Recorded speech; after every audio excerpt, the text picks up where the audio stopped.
મંચ ઉપર બિરાજી દરેક વ્યક્તિઓ તેમજ આપ બધા ઉપસ્થિત બાળકો, વાલીઓ, ટ્રસ્ટીઓ અને સ્ટાફ દરેકના હૃદયમાં સ્થિત અસ્તિત્વને મારા પ્રણામ. બહુ લાંબુ પ્રવચન નથી આપવું, પણ મેં એક નિયમ રાખેલો કે મને બોલાવે ને ત્યાં જાવું. કોઈ પણ સંસ્થા આપણને આમંત્રણ ક્યારે આપે? કંઈક લાગણી હશે તો માણસને મોટે બહુડી મોટે આવી જાય ને પછી જવામાં સ્ટેટસ જોવું.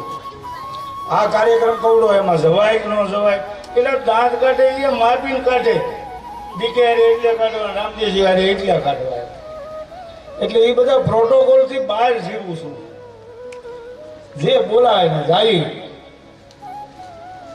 કોઈ અપેક્ષા વગર. માન માટે જવું કે ક્યાંય આપણને આમ બધું મળે છે એટલે જવું એવું કાંઈ નહીં. હું રહું છું મનોરોગી, મનોદિવ્યાંગોની સાથે, એટલે ત્યાં તો હું મળે એ આપ બધાને ખબર છે.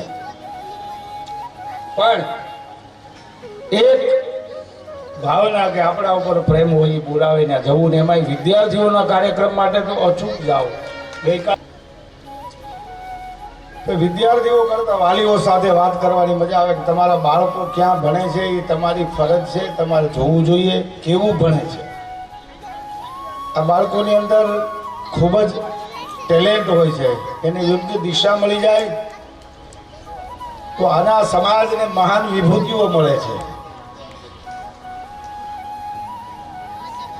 બાળકોને કઈ દિશામાં લઈ જવા, હમણાં વાત કરી દેવમોરારી સાહેબ આવે, સારી વાર્તાઓ કરે, સારી વાત કરે છે, બાળકોને મળે છે. આવું ભાગ્ય જોવા મળે છે. શિક્ષણ વેચાતું મળે છે, સંસ્કારો ક્યાંય વેચાતા મળતા નથી. અને સરસ્વતી વિદ્યાલયમાં અમારે ભાઈ સંજયભાઈ કામરિયા, જીગરભાઈ આ શિક્ષણ સાથે સંસ્કારો આપી રહ્યા છે ને, એટલે આપણને આવવાનું મન થાય. આમ બાળકો જોવું કેટલા આનંદમાં બેઠા છે બધા. અને તમારા બાળકો જ્યારે આવું ટેલેન્ટ બતાવવાના હોય ત્યારે વાલીઓની અચૂક ફરજ બની જાય છે કે અહીંયા આવી એને પ્રોત્સાહન આપવું, એને મહત્વ આપવું જોઈએ. બાળકને મહત્વ આપશો ને તો એનું વિકાસ થશે. ધીસ ઇઝ સાયકોલોજીકલી છે. આ દુનિયામાં કોઈ મહાન જન્મતો નથી, મહાન બને છે. અને આ સમાજ જ એને મહાન બનાવે છે. એટલે કોનામાં કઈ શક્તિ પડી છે, ક્યારે કેવડો થશે, શું થશે, એ તો ભાવિના ગર્ભમાં લખાયેલું છે.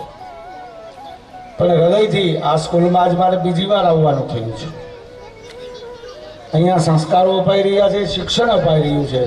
એટલે પૂરા સ્ટાફને હૃદયથી ખૂબ ખૂબ ધન્યવાદ. સ્ટાફ સારો હોય ને તો વિદ્યાર્થીઓને સારું શિક્ષણ મળે. ટ્રસ્ટીઓ સારા છે, પ્રકૃતિ પ્રેમીઓ. ડીકેને જ્યારે મળું ને ત્યારે મને ઝાડવાઓ યાદ આવે, અને હું એને કીધા જ કરું છું. રામદેવસિંહને કહું, આ ડીકેને લઈ આવો ને ઝાડવા હાટું થયું. કારણ કે દરેક માણસની અંદર કંઈ ને કંઈ ગુણ રહેલો છે. તમે ખામીઓ શોધવા જશો ને, આ જગતનો નિયમ છે.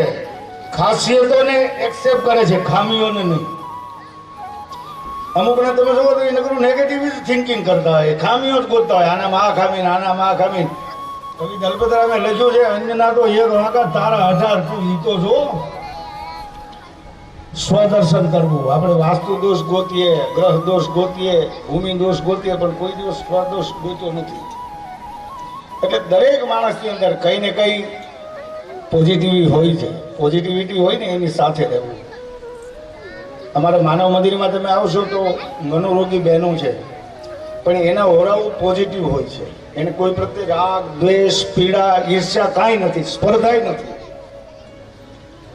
એટલે એના ઓરાઓ પોઝિટિવ હોય. બેનો તમે ક્યારેક આવીને જોજો, ન જોયા હોય તો. તમારી જેવા વેલ એજ્યુકેટેડ છે ત્યાં, એડવોકેટ છે, ક્લાસ 1 ઓફિસર છે, ટીચર્સ છે. પણ એક વખત રસ્તો ચૂક્યા, એનું પરિણામ શું આવે એ જોવું હોય તો માનવ મંદિરે આવજો. અમારી દીકરીઓ બધી ભોળી છે, નિષ્પાપ છે, પણ આ સમાજ એને એક્સેપ્ટ કરવા. આજે સાહેબ 4 બહેનો સાદી થઈ ગયેલી છે. એના પરિવાર વાળે હું વાતચીત કરું છું. હવે મારો ફોન એ લોકોએ બ્લોક કરી નાખ્યો. એક ભાઈને મેં, હર્ષિયાનો ભાઈ છે, મેં કીધું તારી બેન હાજી થઈ ગઈ, એટલે ભાઈ તેડી જા ને. મને કે તમને શું ભારે પડે છે? બોલો. મેં તાર બાપુજી આપે છે અમને તેડી જા.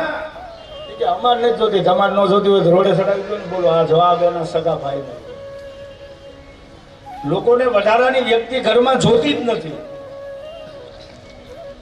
અમારો જગ જાહેર આશ્રમ છે મનોરોગીનો, અને લોકો વૃદ્ધોને મૂકવા આવે છે. હમણાં શેઠાવદરનો ફોન હતો, આમાં રેકોર્ડિંગ છે. મારા ભાઈ 85 વર્ષના થયા છે, મારે મૂકી દેવા. મેં ગાંડા છે તો કે નહીં, કઈ હું કામ મૂકી દેવા? એ કે હવે કઈ કરી નથી શકતા, નોન યુઝ છે. બોલ. એટલે આ જગત કેટલું સ્વાર્થી થઈ રહ્યું છે, ત્યારે અહીંયા જે સંસ્કારો મળી રહ્યા છે ને એ બદલ ખૂબ ખૂબ ધન્યવાદ સંજયભાઈને, જીગરભાઈને, આખી શિક્ષકોની ટીમને પુનઃ એકવાર હૃદયથી ધન્યવાદ. ટ્રસ્ટીઓને કહું છું કે ખૂબ ખૂબ આમાં ધ્યાન આપજો અને વિકાસભાઈ સાવરકુંડલામાં સરસ્વતી વિદ્યાલયનું નામ બને એવી જ અભ્યર્થના સાથે